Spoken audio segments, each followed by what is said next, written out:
Shelley's been doing with our admin meetings. Okay, I'm recording. Mary Beth told me to always do it to the cloud. Okay. Yeah, and then I think you can save it on your computer afterwards, right? So for a short period of time. Yeah, thank you. All right, now we've got that covered. Next. Okay, so I think first, if let's just get an overview. We've got a brief one, but I'll let Sharna start with the Office of Research, and then and y'all can kind of handle this kind of overview of your services how you want to. And Sharna, you just introduce people. And one person who is not here is Twyla, and I'm sure they'll talk about her for research design and analysis. But okay, thank you. So I think one of the key things to remember is that the Office of Sponsored Programs provides you with, we serve as your authorized organizational representatives. So whenever you need signatures for submissions, awards, or other items, some of the things that we do that aren't quite as visible, for instance, are non-disclosure agreements, data use agreements, and material transfer agreements. So those all flow through the office, and we provide signature authority for those things. In addition to that, the main services where you will see us on a regular basis are with your proposal preparation and submission. And as Jessica Donnelly mentioned to you just a few moments ago, we work very closely with Jessica and Gary. Your first call will be to Jessica so that they know what's going on. And then Jessica will help to set up a meeting with with sponsored program staff to have a discussion where we get started and plan who's going to do what in the proposal preparation process. So what we don't do for you in that process, we cannot write your projects for you or your proposals. We can't edit the proposals or the proposal documents. What we do assist you with is helping you with the budget development piece. And so we have provided, we've provided a whole set of budget templates to help you kind of play with ideas and thoughts about what your budget might look like, what you would want it to be. You're not required to use those, but we find them helpful. We'll help you navigate those and then translate that into the sponsor's budget forms if you like. We help you with the institutional data that goes into the forms that are being submitted by your sponsor. We help develop checklists so that we all of the things requested by the sponsor. And then we help with internal electronic routing for approvals prior to submission and then the final submission to the sponsor. So we coordinate all those things with you. Each one varies a little bit, so there's not a real strong written in stone guideline on that, but we have some specific processes that will help you follow. With your awards, as sponsors decide to give you money, we help with the review of the award documentation. We negotiate the terms and agreements for you so that everything you receive is compliant with university sponsor, federal and state guidelines. And we sign those, and then we stay with you throughout the life of that project to help you manage the project. We do all of the, we assist you with all of the management of the programmatic pieces, and we serve as a team member with our colleagues in special funds accounting, which is our finance office, to help you as you spend the funds down. We work with fellowships to help departments and colleges track where people are planning to go and be when they're not here on campus. Carrie McCaffrey in our office is the only person that will ever work with you on a fellowship application. And so she will help you to work through those processes to route and submit those as well. We have web pages that provide you with information. We've got links there. There's a training calendar on that, so you can look for workshops. And a lot of those elements on the web pages are shared across all of the units within the Office of Research. So you can find training information. We have 2 workshops coming up this fall. There's an A-Grants workshop to teach you how to use the A-Grant system and navigate that on October the 23rd at 2 p.m. And there's a budget workshop on November the 6th at 10 a.m. to help you think through budget categories and how to manage those in compliance with university policy. At the bottom of the page, you'll find a toolbox that has helpful information that will help you complete application processes, find information, or find people. And then there are also links to standard forms that we use. And there is information on that web page as well to help you determine if what you are looking at is a gift or is it a grant. And I moved through that pretty quickly. Do you have any some questions about some of the things that I have hit, or anything that I didn't mention that you've got a question about for sponsored programs? Okay, Katie, I'm going to hand that off to you then. Okay.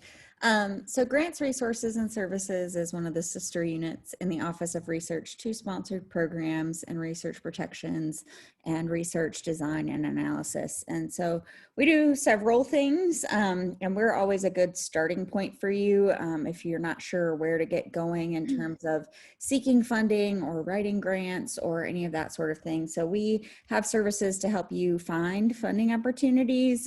We do funding opportunity dissemination as well. We do weekly emails and newsletters. We have a Google group that we use to populate research-related news relevant to internal funding opportunities, limited submission competitions, and sponsoring agency news. So I'd really encourage you all to opt in to that Google group, which you can do by going to announce.appstate.edu and then scrolling down to the research option and opting in.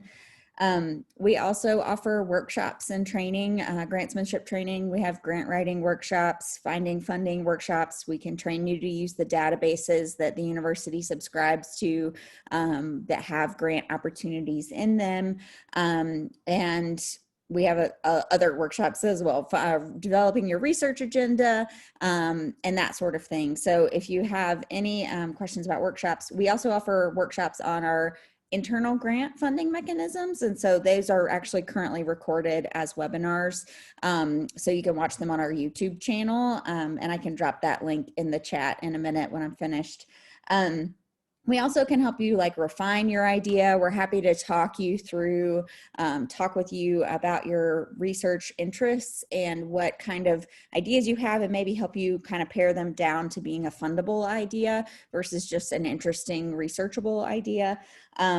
And we have a peer review program that you can put your proposal through before you submit it externally.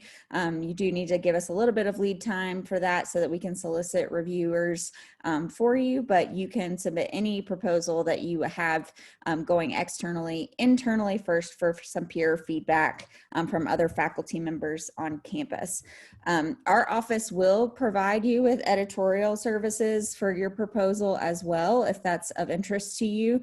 So we don't write your proposal elements either, not like Sharna's team, but we will edit them for you. We will help you refine your idea, make sure you're addressing all the components of the RFP.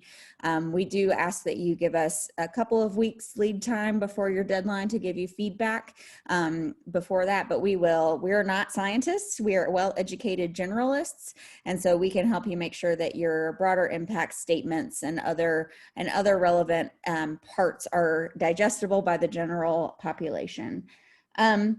We also manage the Office of Research internal grants program through our office, and that falls directly under my area of responsibility. We have 7 internal grant funding mechanisms. A couple of them are on hold right now due to COVID and all of the things, but we do offer grant funding from on an internal basis periodically, and you can find information about all of those on our website.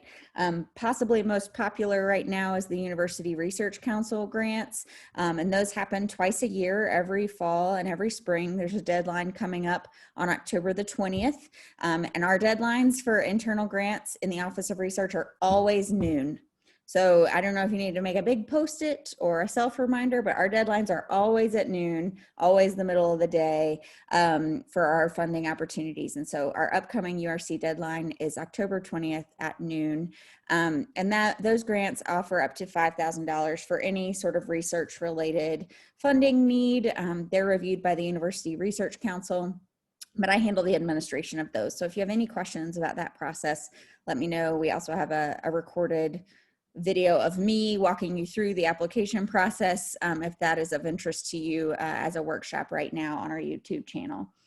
I also handle our limited submissions process. So when funding agencies limit the number of proposals that Appalachian can submit, we typically have to go through an internal competition cycle to determine Appalachian's applicant.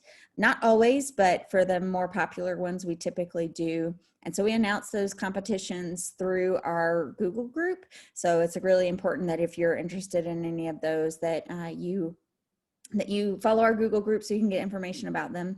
And then if you come across a funding opportunity that's a limited submission, always check with our office first before you move forward with submitting an application. If you don't come to us and you skip straight to sponsored programs and they notice that in the RFP it says it's limited submission, they'll bounce it back to our office to make sure that we're all set. And so we're not jeopardizing anybody's opportunities by going rogue and submitting multiple applications when we can only submit one.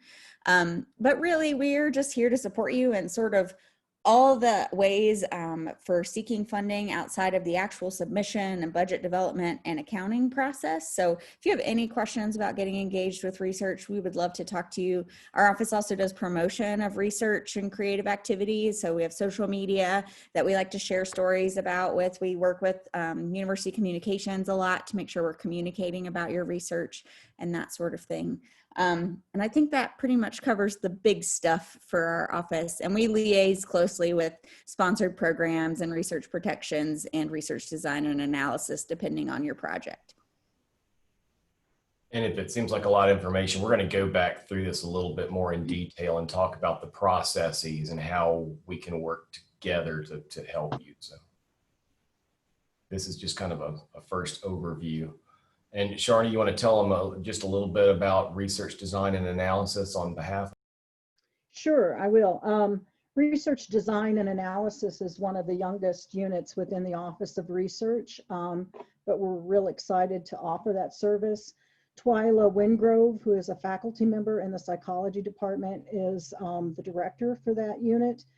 And they will assist you in thinking through your research design and data collection processes to develop, I think, your best protocols and to assist you with statistical analysis as far as your research is concerned. Their focus is on the sponsored projects, but it doesn't have to be a sponsored project. I think the one firm, fast rule that Twyla has is that she wants faculty members to be working with graduate students. So if you have a student assisting you with your project, she'll want to make sure that you're engaged in the first meeting as you move forward with that as well. She cannot do thesis work with students because it's just Twyla and a couple of students that assist her. They also offer a wide variety of workshops throughout the course of the year that will help anyone who wants to attend those. And then Nat, we're going to come back and go through some more details on the IRB, but just maybe just a couple of minutes to overview the different aspects of what you're working with there.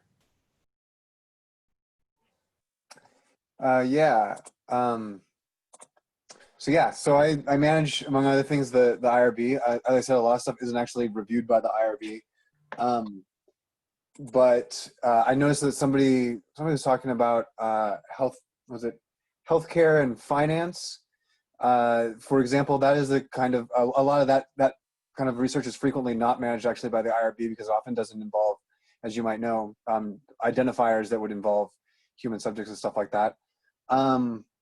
Yeah, I guess as kind of an overview though, we sort of review things on a continuing basis. We don't have specific deadlines about when you turn it in on this day and it'll be reviewed on this day. but in general, if you turn something in, we will probably have a chance to look at it within about the first week, and then we'll start to get a sense of like how long it will take and stuff like that. We do have IRB meetings once a month on every third Tuesday.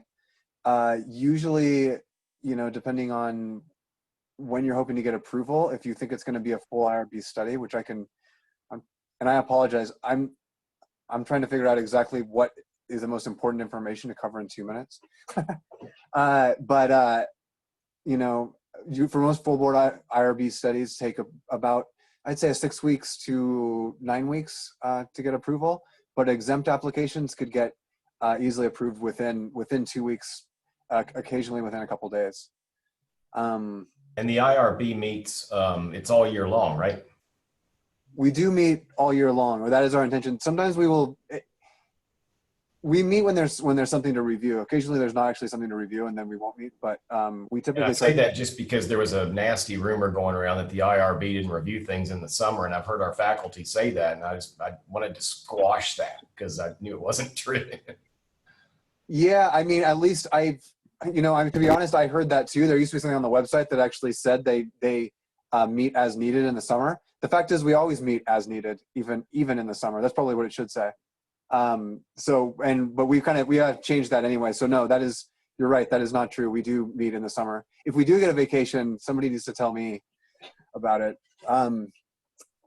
But we are also, there's a lot of questions that people often have, and you can always call me or email irb@appstate.edu to answer those questions. Again, there's just a lot of things that don't actually need to be reviewed in the most formal manner, and so I'm certainly willing to talk about and like to talk about people's projects so that I can steer them to get whatever review they need as quickly and efficiently as possible. So, thank you, appreciate it. So we're going to go real informal with all of this, so please ask questions along the way. Interrupt, it doesn't matter. But I'm going to take you to, I'll share my screen and take you to our college resource page for research. And this is, if you go to our main website and then click on faculty and staff, you've got the resources for faculty and staff over here on the left. And one of them is faculty research resources.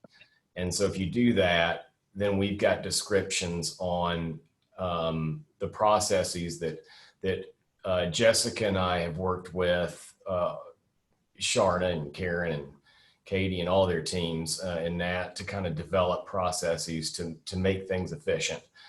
And we're a little different than other colleges because we're the only one with a associate dean for research and a contracts and grants manager. So we have a research team that most colleges don't have. And we want to utilize that to help make things more efficient, to take some burden off of the Office of Research, but to help coordinate. And so there's different processes here, and we'll go through some of these here in the outline, but I wanted to show this to you so you know where to go. And it needs a little bit of updating, but it's in general, it's got some pretty good information.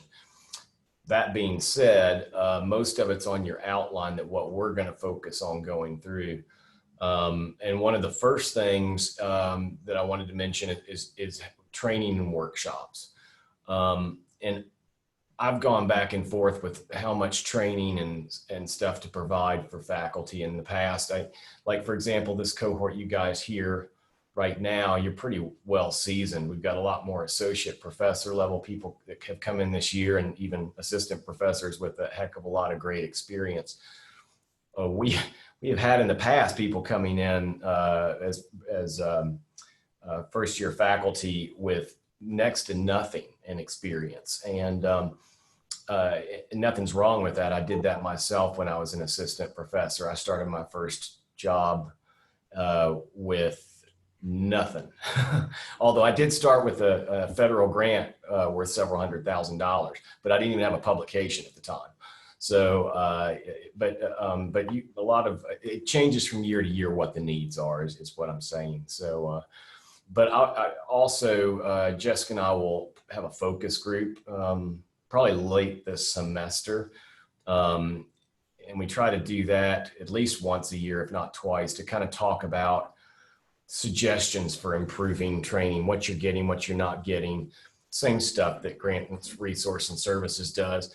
And there's some redundancies in what we do, and that's a good thing because everybody's busy, but they do stuff for the whole university, and we'll do stuff for the college. And we collaborate a lot on those things that are for our college. So you see this calendar, which needs to be filled up with a lot more information, but we don't have a lot this semester. Things have slowed down, and there's some things from last spring that we postponed that we're going to have coming up. But for example, our next workshop is on Fulbrights and Erskine Fellowships, just to introduce people to those. And so that information's on this calendar. Then next semester, we will be doing a couple more sessions, and one of them will be on insights about developing your research agenda, publishing, and the role of funding. And that one, probably in February, we will do that one. And in March, we're going to do one on research budgets. And I'm hoping somebody from sponsored programs will help. And Elaine Berry from post-award funding is going to help, and Jessica. And so we'll do that probably in March.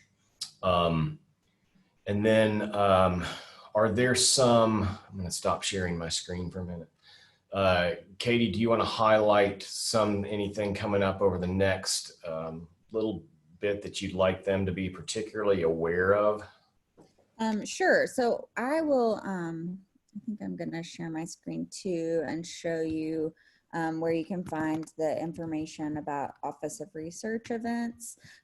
So our workshops are cyclical. So any workshop you see on our website is going to happen again. And also due to everything being weird now, we will meet with you on small groups or one-on-one to provide the workshops and information if that's of interest to you as well. So let me share my screen really quick. So this is the Office of Research website, and if you scroll down, you can see our upcoming events calendar, which is also a Google Calendar here on the left, and then on the right, you can sort of see an overview of all of our workshops. And then whenever there's a video associated with a workshop, it's linked here. Or if we have a workshop that's coming up with registration, you can see it here. So that's just on research.appstate.edu at the bottom of the page. So our calendar, and that has research design and analysis workshops, sponsored programs workshops, any Office of Research related workshops are going to show up there.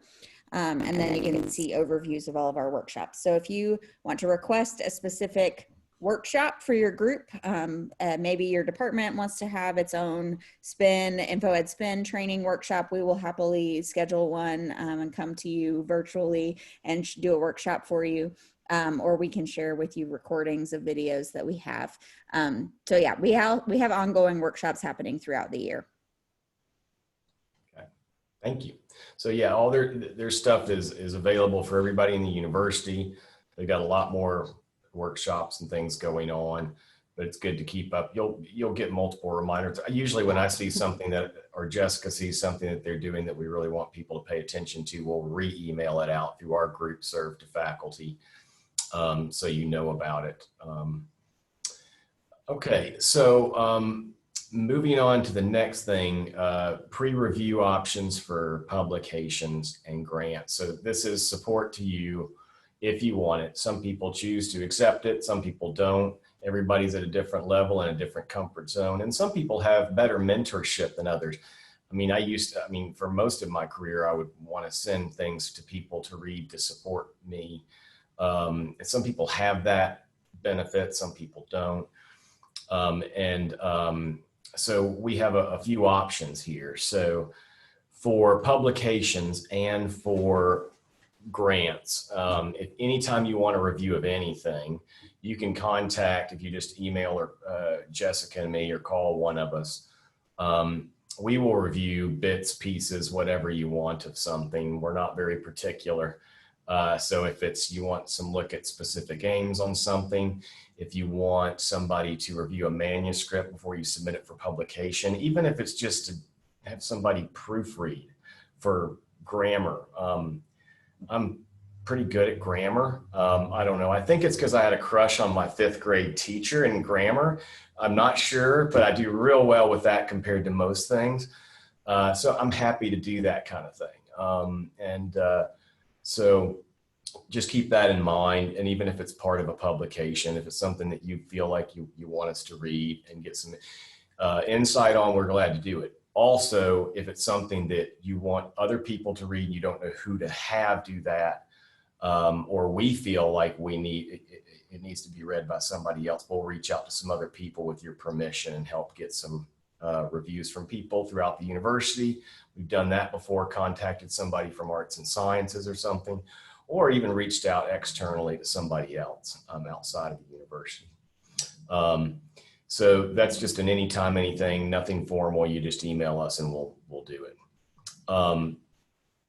Grants, resource, and services. I think Katie already mentioned this, but she can maybe, I don't know if you want to take them to where the edit proposed stuff is submitted, and tell them a little bit about that process. Sure. Yeah. So the edit program is called the External Draft Improvement Team. And it is a mechanism by which you can submit a draft proposal pretty much in any stage of draft, but we want it to be enough for people to provide review to you. And so we ask that you submit a link to the funding mechanism to the guidelines of the funding mechanism that you're submitting to, and attach whatever you have. Maybe it's your budget, maybe it's part of your narrative, maybe it's everything. And we need at least a month lead time before your deadline. And we'll solicit at least 3 internal reviewers for you, and they will be broadly in the health field. Maybe not in your department or college, probably maybe in your college, but probably not in your actual area of expertise. But let me show you how to navigate to the submission for that program. All right, hold on. Share my screen again. All right, so this is again research.appstate.edu. If you scroll down to the grants, resources, and services box here, you can get editorial assistance if you click on that, and then click on External Draft Improvement Team. It will link you to our competition portal, which I actually need to update because we have a new deadline every semester or every academic year. So it updates constantly. It's a rolling deadline. And then we ask you to submit all of your information here, and then we'll do a peer review process and get you feedback within 2 weeks. So that's how you find that, even though this link is wrong, but I will make sure it's fixed right now, actually.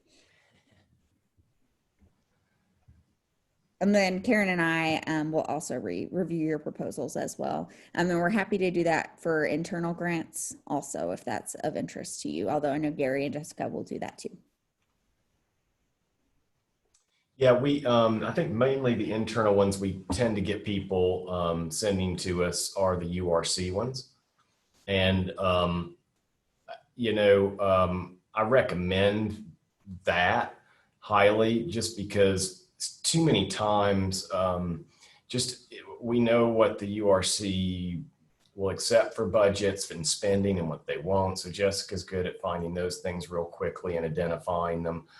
And I can do a quick read through on it. I serve on the URC and I review grants for the health sciences panel. In the broader world, that might be considered a conflict of interest, but we're all here to support faculty, and we openly want to do that. So, but we know what types of things they're looking for. We want you to be successful. they don't all come to the panel that I'm on either. So I reviewed one for somebody and recommended they submit it to the social sciences one last week. I mean, it's just, and there's multiple reviewers on there, but it's just something to help you get extra eyes on it. Jessica, is there anything else that I should mention on that? No, I think that you said that well, because we really do want faculty to be successful on the spending side too. And sometimes it's challenging if it's not set up in the pre-award for these smaller internal grants when you may be newer to the App State policies on spending. So. Yeah, and it's like any grant. I mean, it's the requirements are there. You have to do them. You can't do things outside of the grant guidelines. It doesn't matter if it's the National Institutes of Health, the National Science Foundation, or App State's University Research Council grants. And so you really want to make sure you know those things and get those correct up front. The percentage is about the same for funding as it is at NIH too, because we only have a certain amount of funding for URC grants, and so, but we do pretty well. And I think the changes there's been some changes in the URC over the last few years that I think have helped health sciences things get more funding and more focus, where they have their own group now and that kind of thing. So, some good changes. Okay, for funding searches, Jessica, I'm going to let you kind of talk through that, and with Katie. Of course. Well, definitely we lean on GRS a lot for funding searches. They help us incredibly with that because I know these searches can take quite a bit of time. But one thing that we have found that I think has worked well in the past is when we've had faculty just send me an email, and you can also CC GRS at appstate.edu if you want to as well, and just include some information about what you're looking for in terms of funding, how much, what kind of project you're looking to do, a summary of that, as well as maybe some sponsors that you're considering and collaborators, just a really great description of what you intend to do, and also when you would like to have this grant to do this particular project. And then that way I can coordinate with GRS and request a funding search. And that's something that I'm happy to do on behalf of any of our faculty. It just saves you an extra step. And then we're already working with GRS, and they do a funding search on your behalf. And while I do a funding search, I'm also able to do a quick search on the back end and set up a funding alert so that we get not only this funding search from GRS, but you'll get some grant alerts from me throughout the year if something comes along. But I'll let Katie talk more about the funding search process and what they do there, since they definitely go into greater detail with that.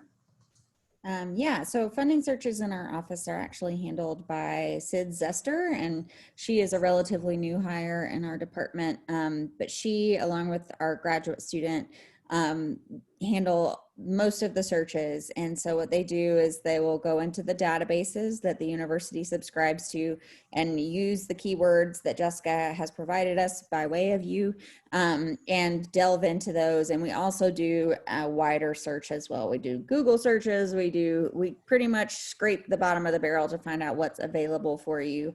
And what we try to do is send you a curated list of 6 very good opportunities. And there may not be 6 very good opportunities, but there may be more than 6. And so usually you'll have a curated list that goes into detail with those 6. If there are overflow, we'll send you a list of those overflow opportunities as well. But we always want to talk to you after we do a search, and we would love Jessica to be in those conversations too after we send the results, or you can talk through the results with Jessica, whichever way you're more comfortable with that. But we want to make sure that that the list we've given you is good, that we're on the right track. If we need to adjust it, we will do that. our turnaround time for searches is about 2 to 4 weeks right now. It depends on the number of searches that are in the queue at the moment. And also understanding that the funding landscape sort of ebbs and flows, and it's really politically contingent right now. So that can affect the funding sources. So just because, even if there's not a bunch of results for you right now, don't be discouraged. There will probably be something for you in the future. So yeah, that's pretty much it with funding searches. And if you have any questions about that, Sid is awesome and can help you along with Jessica. And just to add to that, I think really what you want out of this is what we can put into it for you. So what if it's, just a very quick, simple search, you can get that. If you want help with developing a fundable process for a long-term approach to getting funding, we can help you with that. We've done that to where we do search for multiple rounds of projects. And then Jessica and I meet with Katie and Karen and the faculty member and discuss like, okay, there's these options now and these options for the next phase. So the main thing is we're going to try to communicate to help support you.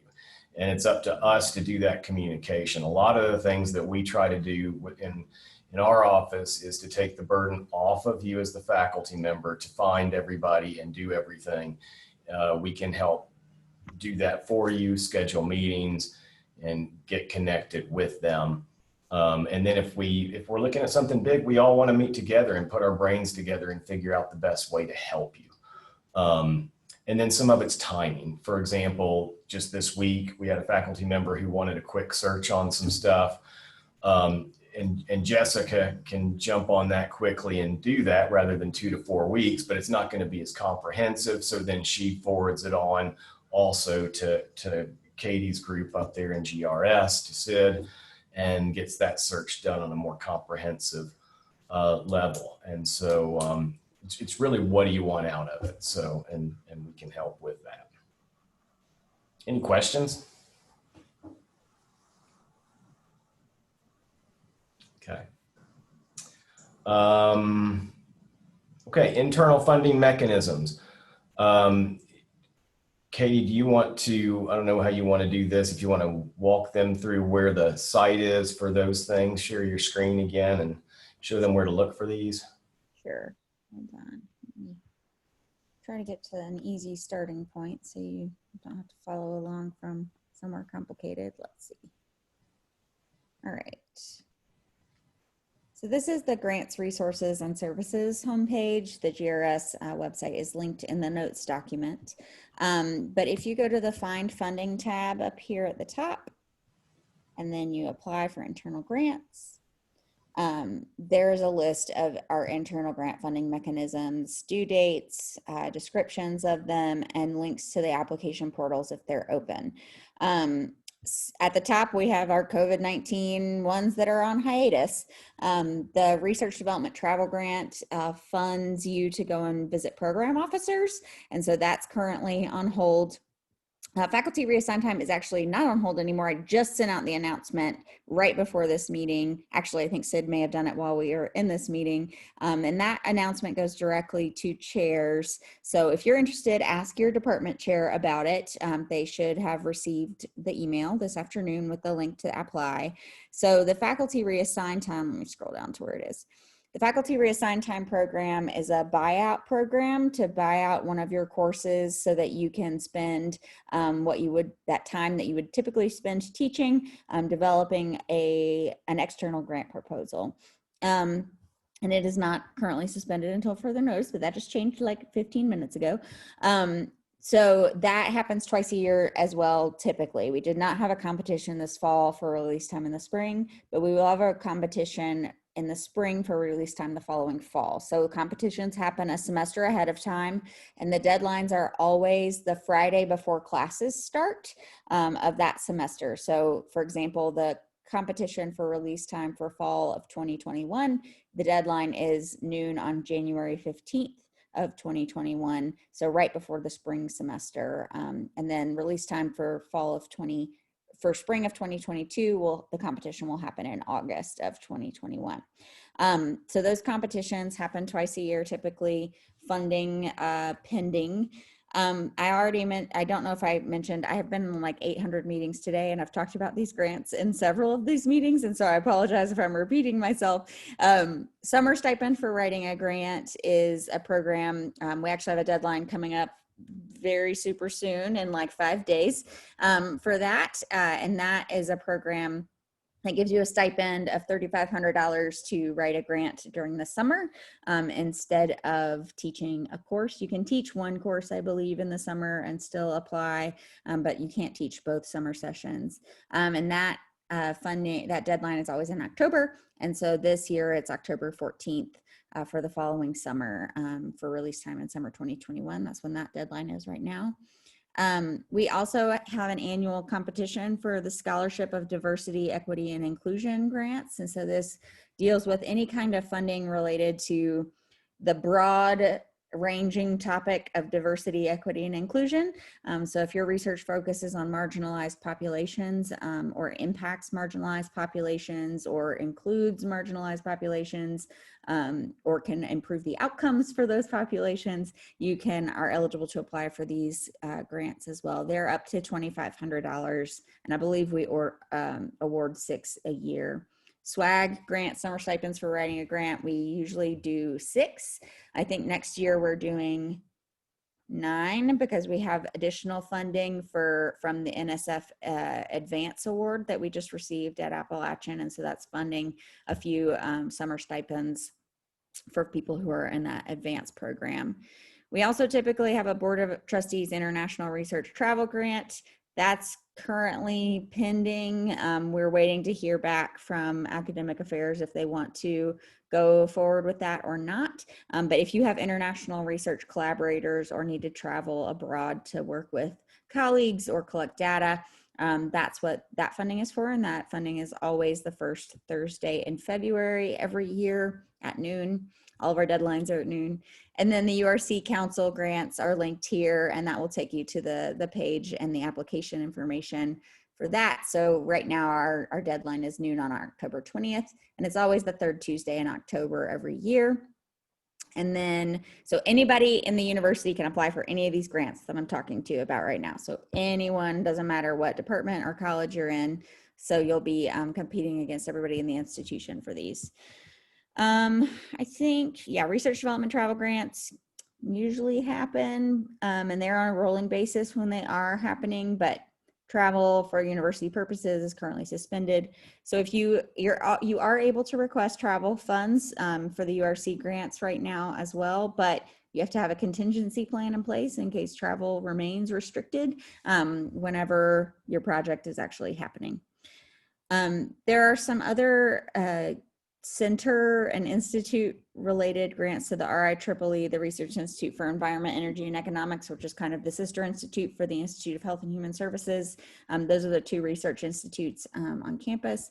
They have collaborative research grants. So if your work overlaps with any of these areas, which it may, you may be eligible to apply for a concert grant program as well. And we also have listed some other competitions that we don't necessarily administer and have links for other select opportunities down here at the bottom. So you can find out about all the internal grants that we know about here on this page. And through the Office of Research, all of our grants are managed through the InfoReady Review platform. So you'll be submitting your applications through the InfoReady Review platform for the URC grant, the FRT grant, the SWAG grant, the SDEI grant. So the portal will look largely the same for all of those application processes. Thank you. Questions on any of those? People are far less inquisitive on a Friday afternoon this late, I found. But you may have questions later, and please, reach out to us. But I will say that the grants, like the faculty release time, which I call the FARTs, and the SWAG, the summer writing, those are invaluable opportunities, because if you want to write a grant, you have to have the time, and that's where those come in and so it's so handy. I mean, it's a full-time job to be a good grant writer. The people I know who funded their careers on grants spend 75% of their time writing grants. We don't have many people doing that here, but even to get a good solid grant, you have to have dedicated time to do it. And so those are good opportunities to get time. Your chair has to approve you having buyouts and release time. So just bear that in mind as well. Don't want to spring that on them. Right. And the deadlines for the competitions are designed so that your chair will find out before the final schedules are due to the registrar. And so they need to know, your chair will be copied on your award notice if you are funded. So they will know if they need to replace you for that teaching course for the following semester. Christian, do you have a question? I got a quick question. So if we're applying for SWAG and we are unsuccessful in getting a SWAG grant, are we able to apply for the faculty reassigned time for fall? We are. Okay. And when is that deadline again? You said it's the first day of spring classes? It's the Friday before the first day of classes. So this semester, it will be a coming year. It'll be January 15th at noon. Okay, great. And we'll know before that time whether or not we've gotten SWAG. Yeah, you'll find out about SWAG before Thanksgiving. Awesome. Thank you. Mm-hmm. So you may be trying to swag and you wind up farting. That's okay. Okay, so the thing about farting is I design all of the acronyms for all of our internal award mechanisms, except the faculty reassigned time program was there before I got here. And so the cool ones like SWAG are my responsibility, but I do not responsibility for the fart acronym. You're like the 900th person who's like, we call them the farts. Some of us just have that low-level sense of humor and we can't help it. The SWAG is a good name, though. That was good. It's so cool, right? It's Great. like awesome. All right. I'm going to share my screen again now. I've been doing this all day long, too. So let's see. So now I'm going to take you to the Institute for Health and Human Services site. Everybody seeing that okay? So we obviously don't have as many internal grant opportunities in our college. We don't have the resources. We did used to have a summer grant program in the college where we would fund, it was very popular. We fund like 20 to 30 stipends for faculty to do research in the summer. But they changed the way allocations are for funding. We used to be able to, health sciences makes money on summer teaching. It's a great thing, but we were able to reinvest a lot of that to the tune of $120,000 a year in faculty research. And then that was taken away. We can't allocate that money. All goes back to to academic affairs now. So unfortunately, those went away. But we do have some opportunities.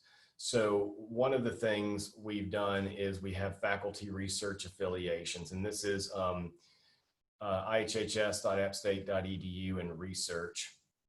And we have affiliates, associates, fellows, and then we also recently added community clinical research affiliates, which are some medical doctors and nurses and people in the community. We're trying to build more relationships for research with the medical center and the medical community.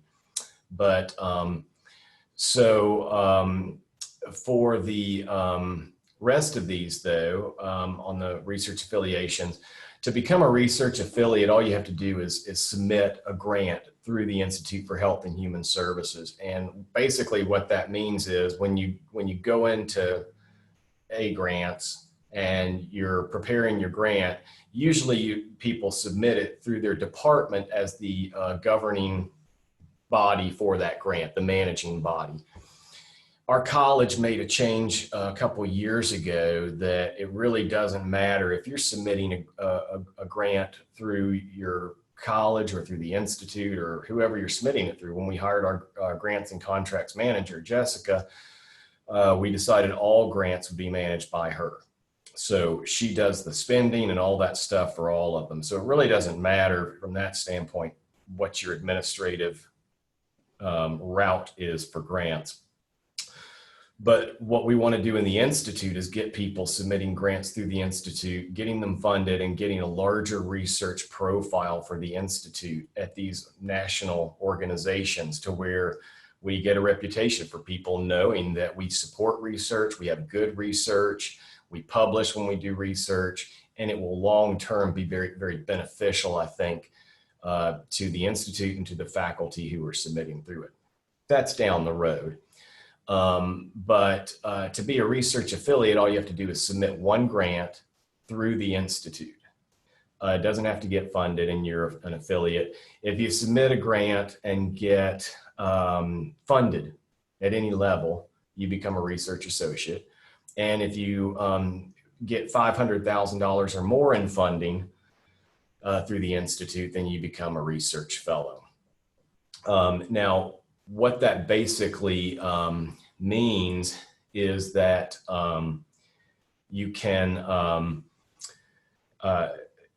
there's certain, well, I'll show you where this is too. I guess I can do that. If you, where is it? There it is. Here's the criteria for that. And here's where it mentions that if you, the reason to do this is, and the RIEEE does something similar, we can give you additional money back on your indirect costs. So when you get a grant funded, a certain amount of money goes to the university, academic affairs and stuff, money goes to the Office of Research, money goes to the college, money goes to the department, 5% goes to the PI. When you run it through the Institute gets 20% of those indirect costs. We take 5 of our 20 and give it to the investigator so that you have 10% instead of 5% on your indirect costs. And so that just doubles your money there. And that's money that goes into a fund that you can use to support any of your research related activities. Okay.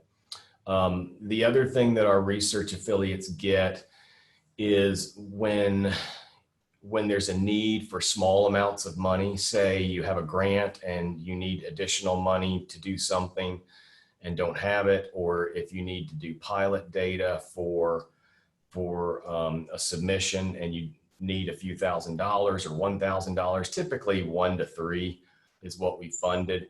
I just have people email me with an explanation of what they need, how much they need, and then based on how much we have at the time and the priority of this, we will give out that money. I think we gave out between $5,000 and $6,000 last year to IHHS affiliates. And so we just do that on a case-by-case basis. And I can only do it for people affiliated with the Institute because we fund it out of our indirect costs associated with the Institute. So that's how that works. The other thing that we have that, and this is new, so we have interdisciplinary research groups. RIEEE has these as well. These are 4 that we have existing. This one is in collaboration with the RIEEE. And we're going to have a research grant competition for funding. And I've worked with Marie to up our money a little bit. I think we're going to fund 2 in the spring for $5,000 each. And with these, it has to be at least 3 disciplines involved, and with an eye towards getting external funding, doing some pilot data, that type of thing. Anybody can form an interdisciplinary research group. The requirements for it are listed here, and it's really not much. I just have to have 2 names of people from 2 different disciplines who are supporting this group and who can be contacts. They have to meet at least once a semester and let us publish their information, and then you're in. But one of the things that we're doing this year that's different is Jessica and I just met with Christine Hendren, who's the new director of RIEEE, and Grace Plummer, who works with her. And we're going to collaborate Their concert grants are pretty much the same, about $5,000 that they give to interdisciplinary research groups. We're going to do about 5,000. So we're going to do our competition together this year. And so that'll be announced in probably February. Do a spring competition, and you can spend that money the entire next year.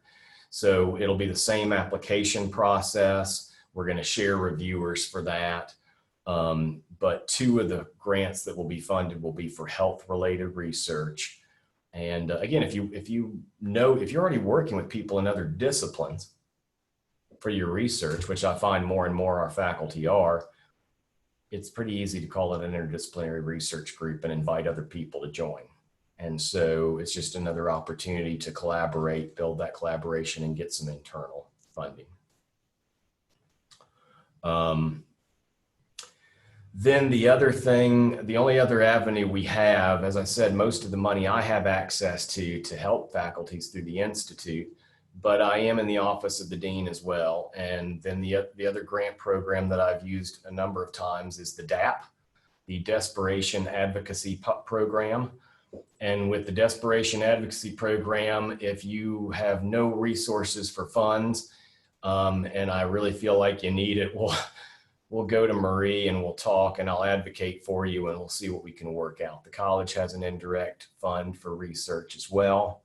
And we can sometimes drum up some extra funds from there. It's used a lot for startup costs for faculty labs, research travel, things like that. So those are our basic opportunities.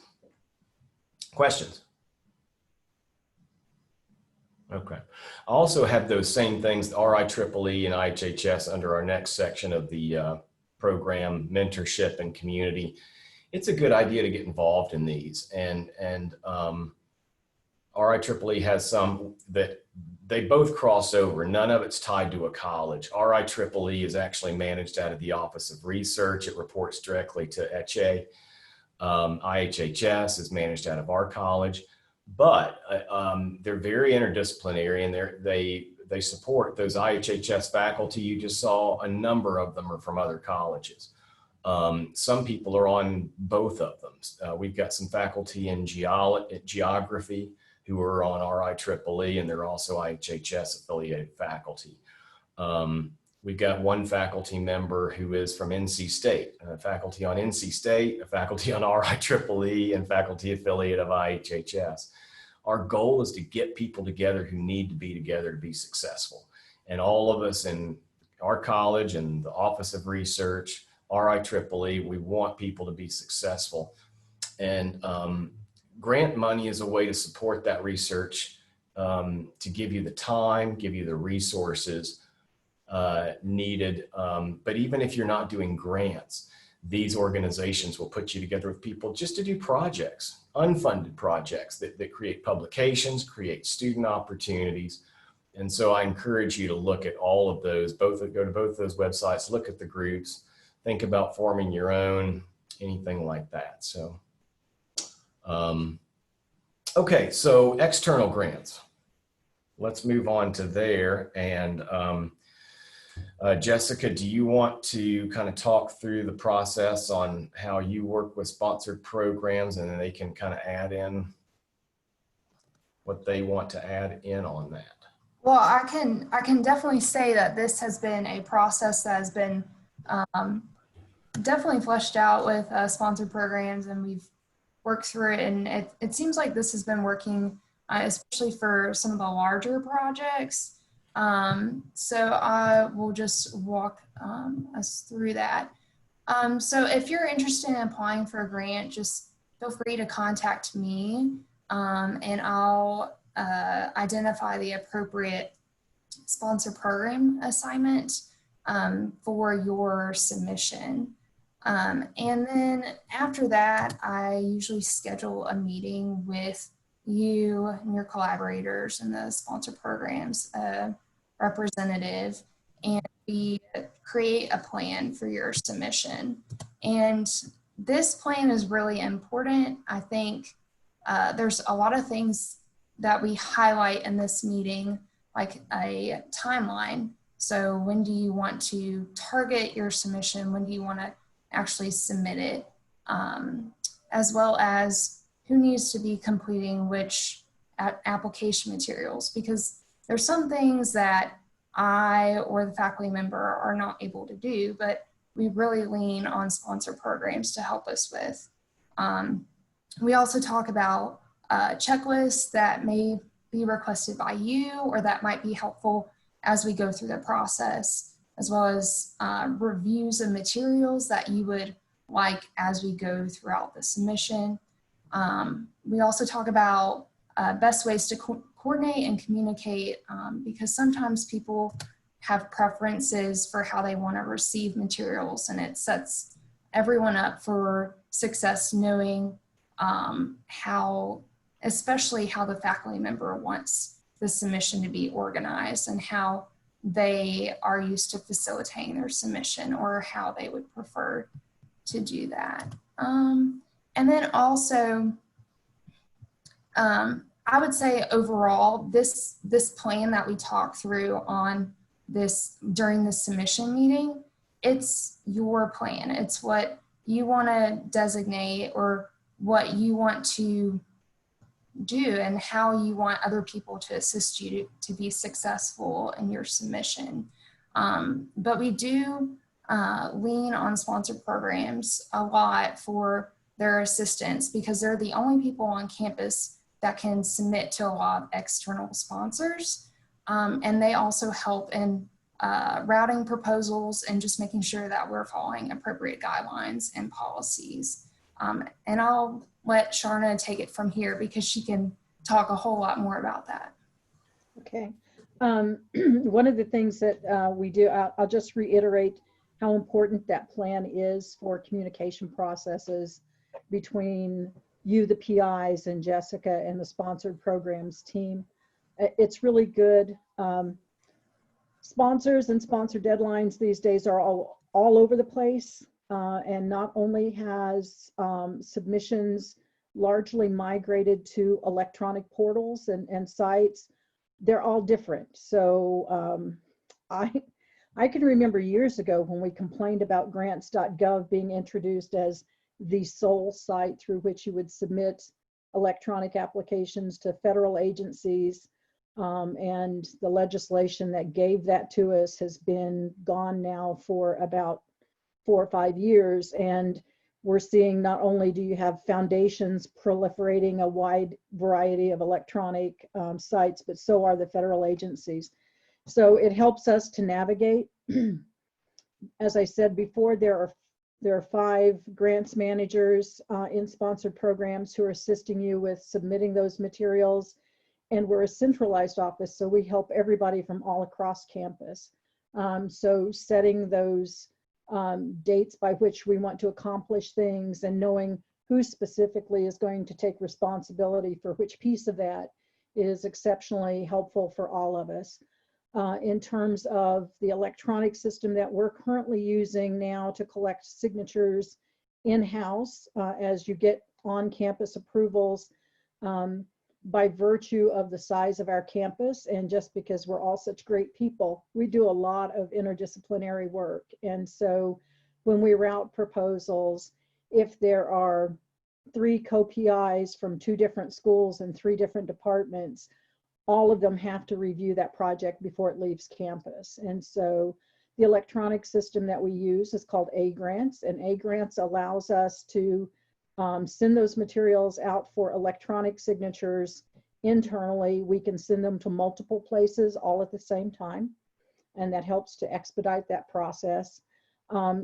However, in order to make sure that we get everything done and we get it done on time so that we can focus on helping you to submit the highest quality application and not worry about mechanics, we ask that the internal routing process start 15 days ahead of the sponsor's deadline. And that's going to start with draft materials. So you'll have a draft of the narrative, and then you'll have a budget that we've assisted you with. And the 3 pieces that are really essential for getting that started are a PDF copy of the sponsor guidelines, the project narrative, a draft of that, and a draft of your budget.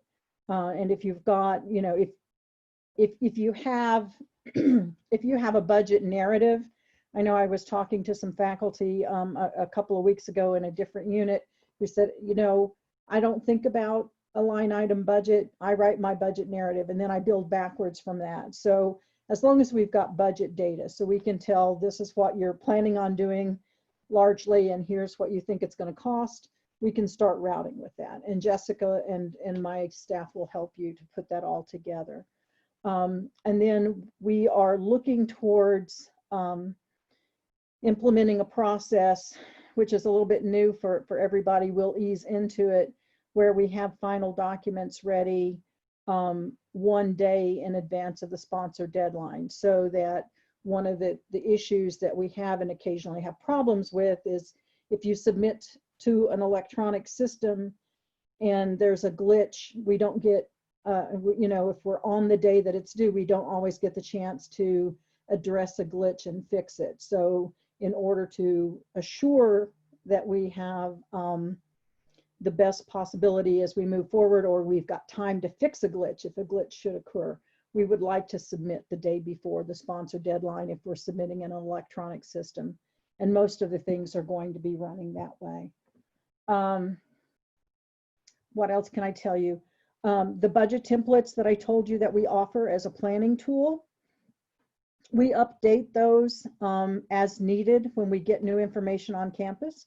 And so those are things, if you use them, you want to download those from the website each time you need one. You don't want to save it on your desktop and then go back, because you'll have the wrong, you may have wrong figures in it, because they will usually change at least every 6 months. What else?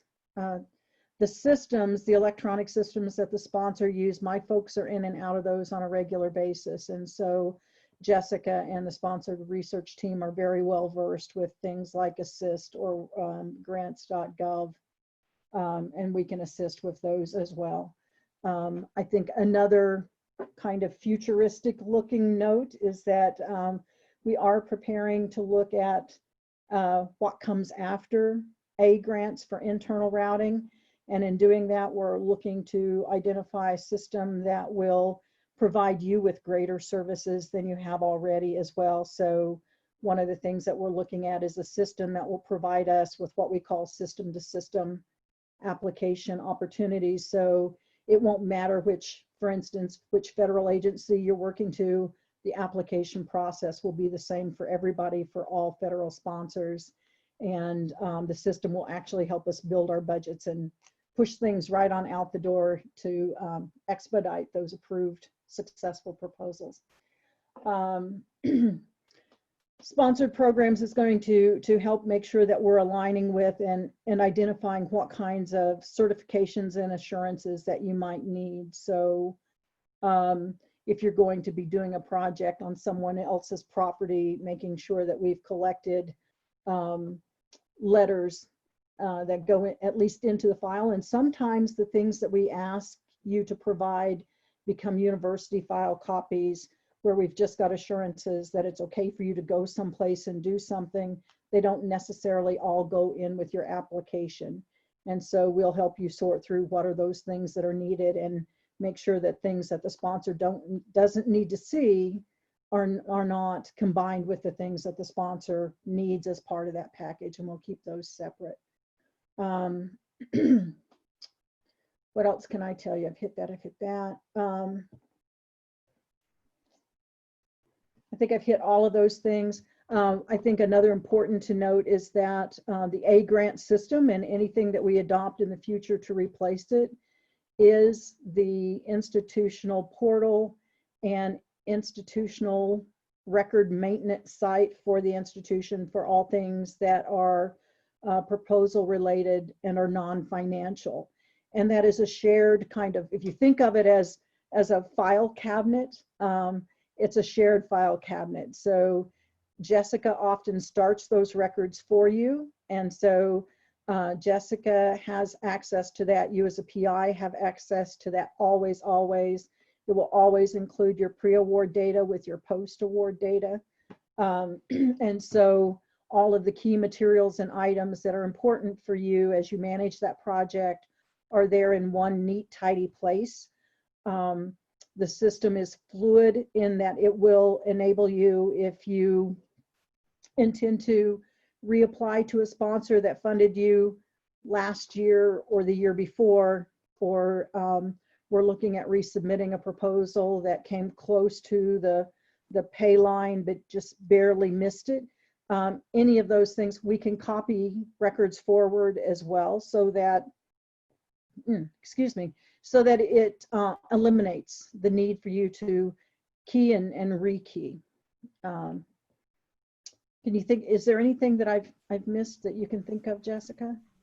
The one thing that I did think that might be important is when we have faculty who receive a federal award and there's reporting required, I guess for any project really, or even when reports are required for multiple year projects. I know that that has come up a few times, and that's something that y'all are definitely involved in. Thank you. Yeah, there are two pieces that you made me think of something else. So the other piece, and I think Jessica or someone else was referring to it earlier. I think that Brooke's been having a whole lot of fun with is when you're working on a project that has collaborators at other institutions. So one of the key things that we do at the point of submission and then later as we manage the project is we help you to identify what are the pieces of information we need to collect from those collaborating institutions prior to the submission of the project, and then helping you to massage those into your application package. And so sometimes it's a little more difficult than others. And we work with your colleagues at the other institution as well as the research offices there to make sure that we get the things that we need and we massage that in.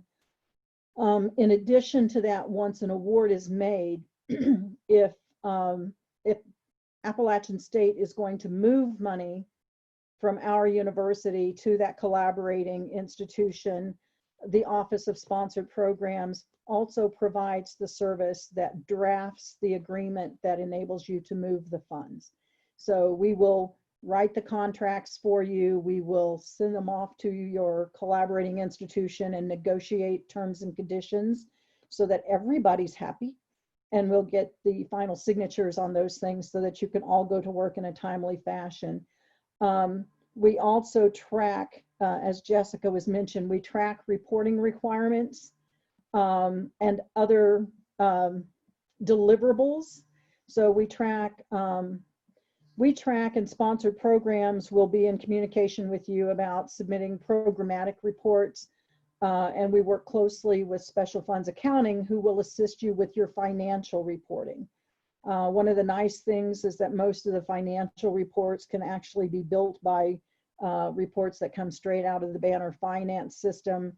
And so Special Funds Accounting is oftentimes able to run a report and give you exactly what you need to submit to the sponsor in the format that it's needed in, or they're logging into a sponsor's electronic system and inputting all of that data for you. So you oftentimes never even have to touch the financial report piece other than to work with your grants manager in Special Funds Accounting to make sure that the numbers are correct. And what you think you've spent and your reporting is what they think you've spent. And so you're both in agreement there with that. If you need to make changes post-award, so if you find that we're coming up to the final year of a project and you're going to need a no-cost extension, sponsored program staff will help you with requesting the no-cost extension and processing that paperwork to the sponsor. If you find that for whatever reason we need to make some transition in project personnel, we assist you with that communication and clearances from the sponsor as well. So just because we decide we want to make a change doesn't mean the sponsor is okay with that. We have to submit materials to them. We'll guide you through the process and we'll help you get what you need. If you find that once you're engaged in the project that things just aren't quite happening the way that you thought that they would or that they should, and you need to make changes to the scope of work, that's also something that we can assist you with in processing the paperwork and negotiating with the sponsor. So in case it's not obvious, this is all about how all of these people can assist you. And one take home message, since it's probably going to be tough for you to regurgitate everything you just heard back to us, is that when you want to submit a grant, contact Jessica.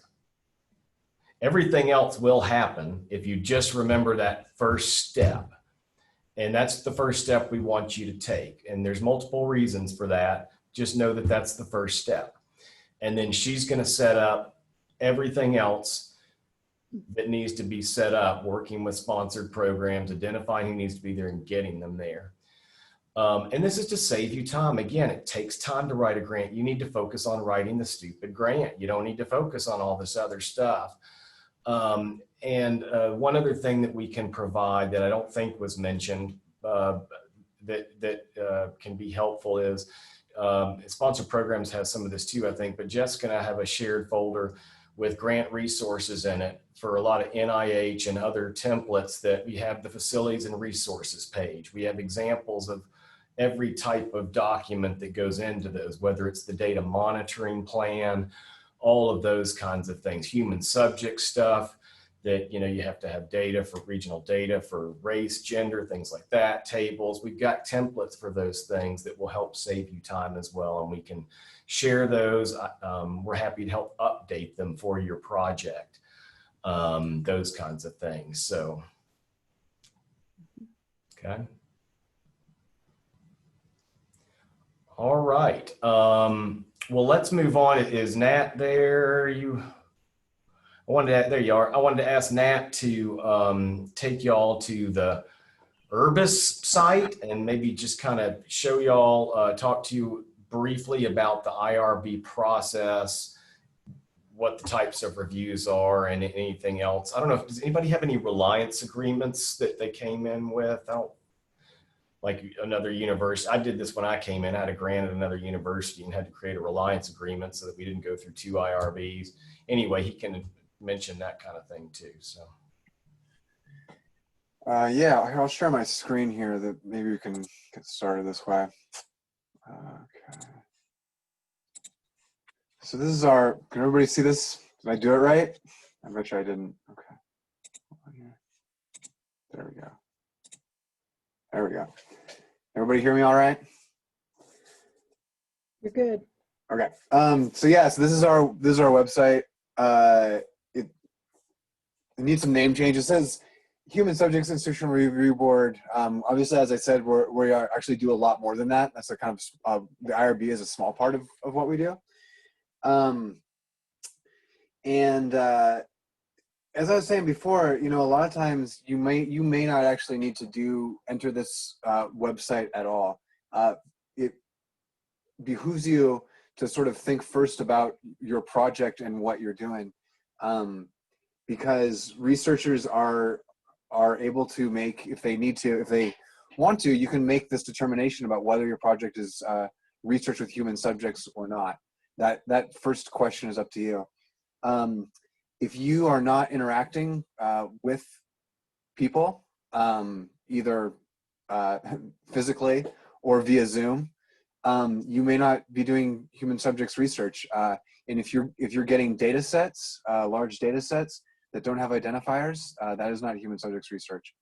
If you're providing, say there's at least 1 or 2 of these, I think, at the College of Health Sciences, programs that are designed to sort of assess community health. If you want to give surveys and take people's blood pressure to assess community health in order to figure out interventions to improve community health. Sorry, there's a lot going on behind me here. That kind of thing would also not be human subjects research, and you would not need to apply to our office to do those sorts of things. In addition, sort of like next level is that your study may be exempt, and that is something you would need to apply to us. You would need to apply to our office if your study is exempt. but those reviews do not go through the IRB. They're actually specifically, the regulations specifically outline a few different kinds of studies that do not need IRB review. The most common ones are, again, and this, I apologize if this is a little bit confusing. If you're getting a data set with no identifiers, that may be exempt, but it also may not be human subjects research. We sometimes call studies like that exempt just because sometimes sponsors like to get a letter that says, hey, this was reviewed. And so that is a way that we're able to review it, but without, and then give them that letter. But in fact, we don't really review a whole lot with those ones. Other kinds of exempt studies are things like if you're doing interviews that collect non-sensitive data, those would be exempt. In rare circumstances, you might be able to collect sensitive data and have it still be exempt if it's anonymous. It is actually rare. The word anonymous is frequently misused, and it's rare that truly anonymous data, again, is usually not research to begin with. And then beyond that, also educational research is also exempt, really anything having to do with educational research. And then sort of like the next level is we call expedited review. And actually, I'll show you a screen. I'm going to show you a screen, and you're going to look at it, and you're going to say, that doesn't look simple at all. And you're probably right. There's a version of this flow chart, though. This is on our website. There's a version of this flow chart when I first made it, though, that I can tell you is much more complex with like 7 more colors that were unnecessary. So this is on our website. You can actually find this to kind of give you an idea of the process that we go through. But it really comes down to 3 steps, which is if you submit something to us, we first determine whether or not it's research. We determine whether or not it's exempt. If it is not exempt, if it's research, it's not exempt research, it goes to the IRB. It can go to either an expedited review, which is just a subcommittee. That's usually me. I'm an IRB member, and our chair, Andy Shanley. We review a lot of stuff that we consider to be minimal risk and fit into a certain category.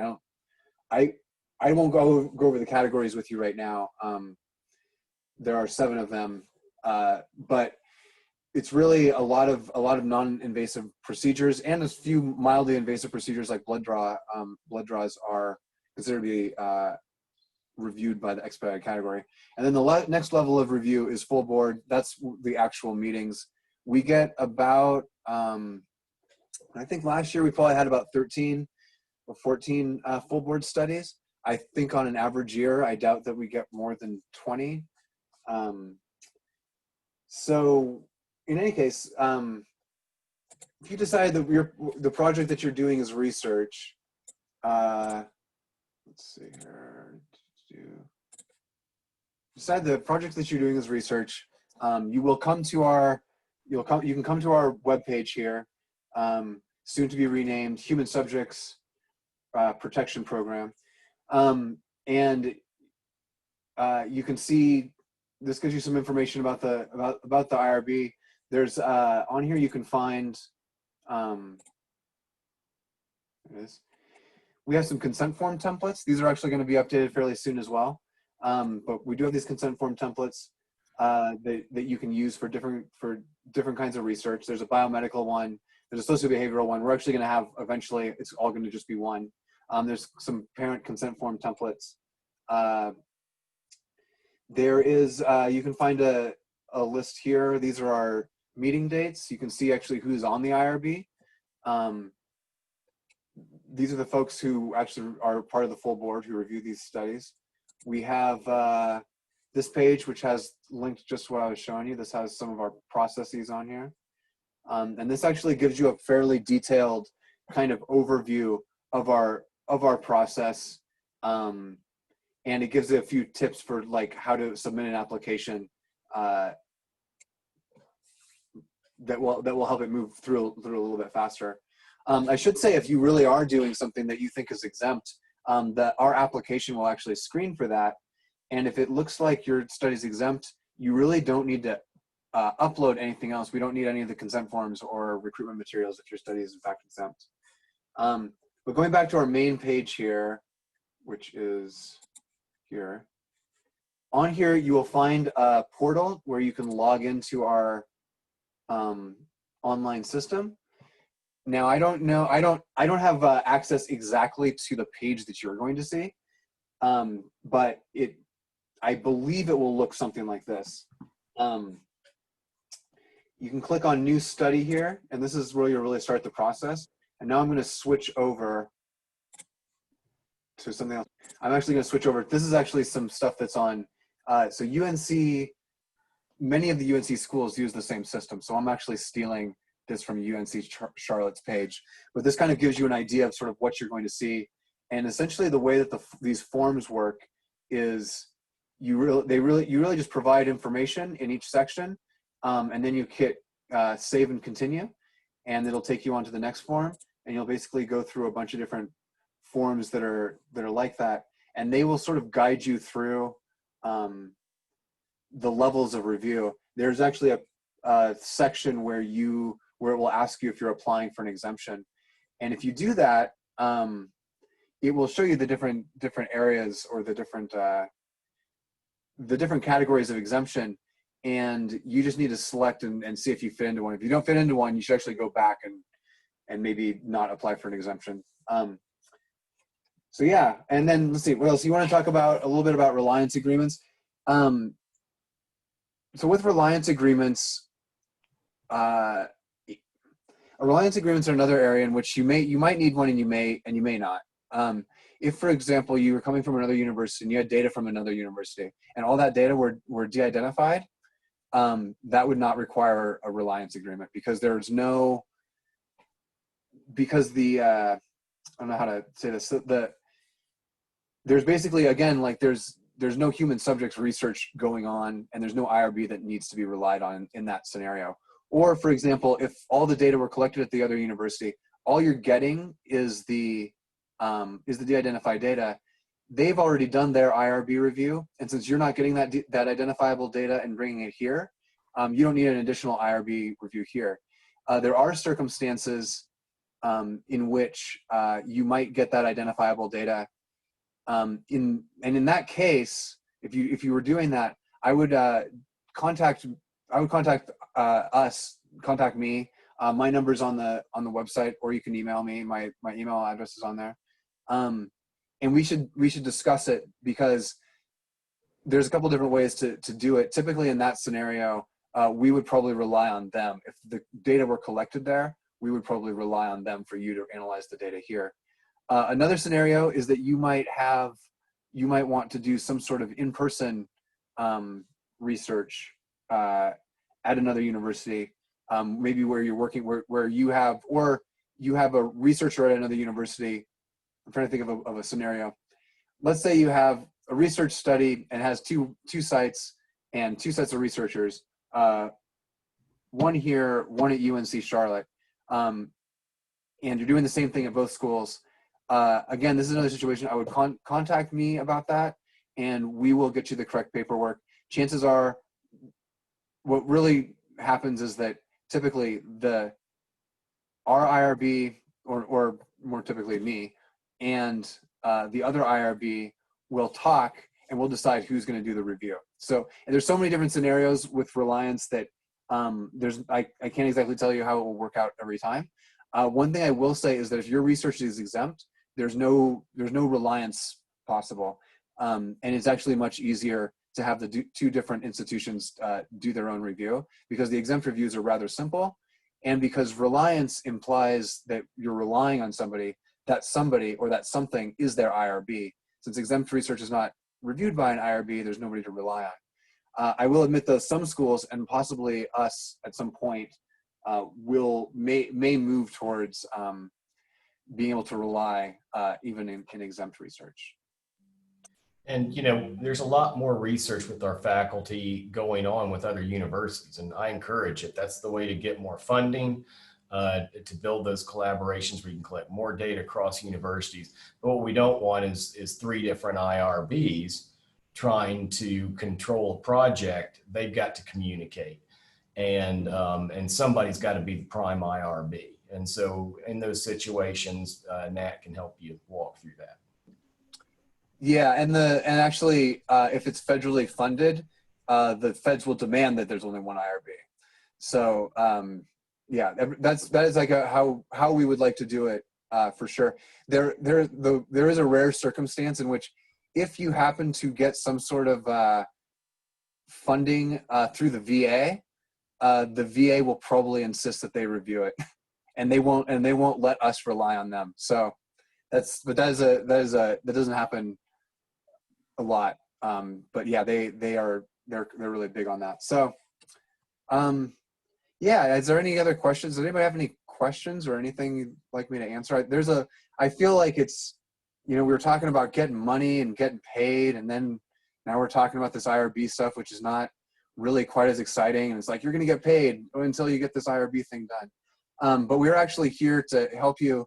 We really are not intending ourselves. The very fact that I have this spiel is probably indicative, but we're not intended to be a hindrance to research at all. We really are here, and our office really does attempt to, as much as possible, review to the regulations and not put a bunch of roadblocks in place that aren't specifically tied to some very specific federal laws and a few specific state laws and university policy. But yeah, feel free to get a hold of me. Like I said, there's a lot of stuff. The answer you hear a lot, you have a question about something, you'll hear IRB people say, well, it depends. And but usually I can cut to the chase and figure out exactly what information we need to figure out about how to move forward. So. Thank you, Nat. And every now and then I hear a faculty member say it just seems like the IRB is here set up to keep people from doing their research. And that's absolutely not true. And I've been to universities where actually it did actually feel like that. One of the places I did research in Arkansas, I mean, if you were lucky, if you got through the IRB in less than a year. And there were actually physicians at the hospital doing research without research protections because they just didn't want to mess with it. They just didn't call it research. It was that bad. Yeah, I'm surprised they still have research there and weren't shut down. But anyway. Oh, I did want to add something really quickly, just because of the current times that we're in right now.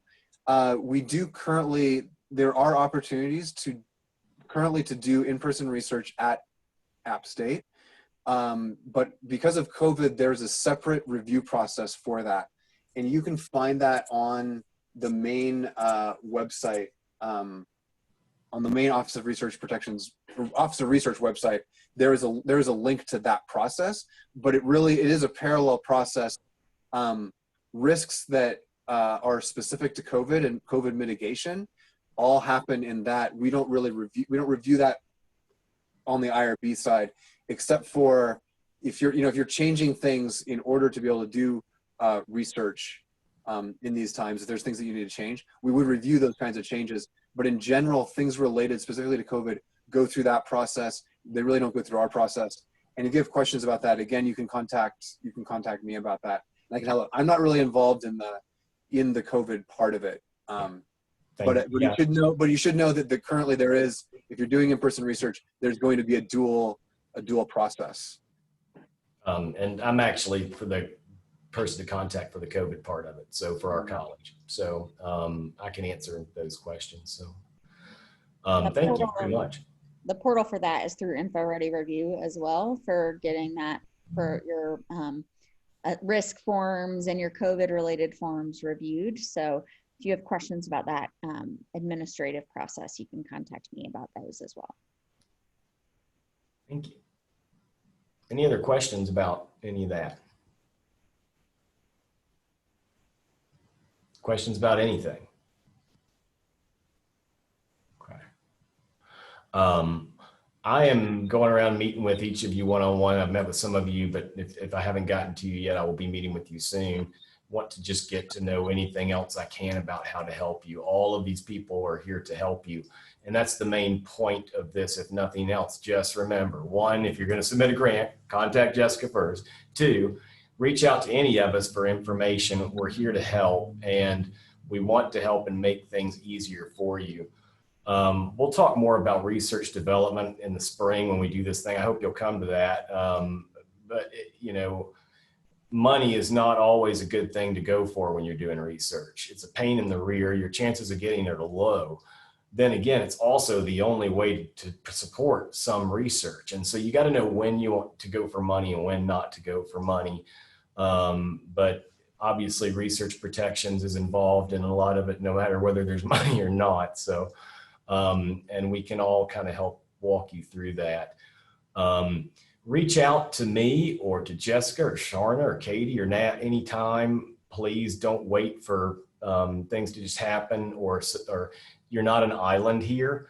I've heard people come to App and be very shocked during their first year or two that there's so much offering of support compared to where they were before. We want to support you. We also want to know how to better support you. So I'll be harassing you in the future about what can we do better? How can we make this session better? How can we make other things better? What kinds of trainings would you like to do? What kind of workshops would you like? We're open to ideas, and we want to know your ideas, because if you have it, somebody else is probably wanting that too. So throw things at us, give us stuff, and we'll be glad to respond. We are trying to increase our collaborations across our support systems as much as we can. During non-COVID times, before we started COVID, we had an office here that Nat was in some, Sharna was in some. It's right here in our Dean Suite in Levine. Hopefully we'll get that going again at some point in time. Right now, everybody is, instead of in their room, they're in their Zoom anyway, so it doesn't matter as much, but we'll get that going again. Department chairs also, I'm a little amazed every now and then when I see people not reaching out to their own department chairs for help. And, everybody wants to help, and your chairs can help navigate these processes as well. So again, reach out to your chair, reach out to us, but don't just try to go it on your own, and don't wait till the last minute to start asking questions about how to do stuff. The earlier everybody knows what you want to do, the better. And we all also know people who might be good to work with you, to collaborate and support your efforts as well. So. Gary, if I may, let me throw one more piece of information at everybody. Please. We are at the tail end of the annual conflict of interest process for annual disclosures on campus. And so I want to offer you just a little bit of information that will help you navigate that annually and as you're submitting proposals to external sponsors. So that is a dual process on our campus. Each year from July 1 until October 10th, we collect annual disclosures relevant to your broad appointments as faculty members. And I'm pretty sure that I didn't see any of your names on the list of people that hadn't completed those. So congratulations and thank you for submitting those and submitting them early. We have about a 98.1%, I think, collection rate with those to date. So Appalachian does very well with that. I wanted to mention it though, because a lot of people get confused when you go to A grants to route proposals for submission to external agencies. We are going to ask you to submit a project-specific conflict of interest disclosure in the A grant system that goes with that individual application to an external sponsor. And you'll see that every time you submit. Some of the questions look like what you put in your annual disclosure, others may be a little bit different. So don't be surprised when you see that. The annual process gets kicked out on July 1, and you'll get notices from the provost office for your sponsored projects. That notice will come to you after the lead PI's department chair provides an approval in the system. It comes to you through A grants. So that's one of the reasons we want you to start routing in A grants early, because we have to receive submitted applications for all sponsors that the disclosures are received. If you're working with NIH or any other PHS, any other entity, some of which are not federal, that use the PHS grants management guidelines, we need to complete the review process prior to submission. Thank you. Mhm. And I'm going to mention one more thing real briefly. I'm not going to go into detail because you won't remember it at this point, but Appalachian Regional Health System. If anybody wants to do research with them, just contact me. That's the main thing to remember. Contact me. They have a separate process and a research committee, and I'm the liaison to work with them. And so you have a separate application process to do. Even if you want to advertise your research anywhere with Watauga Medical Center or related offices, we have to go through a process. It's brief for advertising. I can get it taken care of for you in a few days. If it's something where you need a collaborator and do some actual research at the hospital or in one of their facilities, or work with somebody there, then that takes a little bit longer, but we're improving that process a lot, and it just takes a few weeks to get done, generally speaking. So That include AppFate help, Gary? yeah, it does. Yep.